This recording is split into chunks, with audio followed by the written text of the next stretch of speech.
Aunty कौन बढ़िया तुम्हारा दांगों बैठ के देखा क्या वो कैसे होता है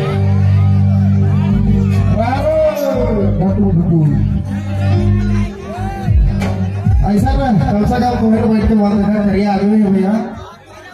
इसी तरह पाउडर उडर लगा के आइए तरीके में गौर दिखाते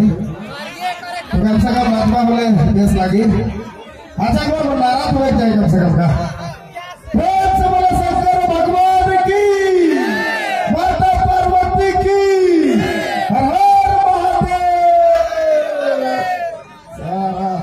सब कर बुझा पावर काम है विकार क्या भैया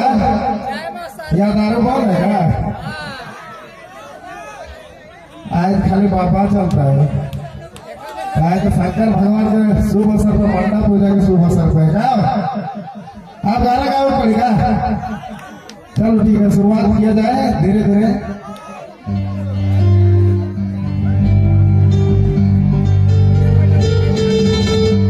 चलो आपने अपने कुछ भाई बहन फरमाइश की से शुरुआत करो हमने ले जीवन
Thank you.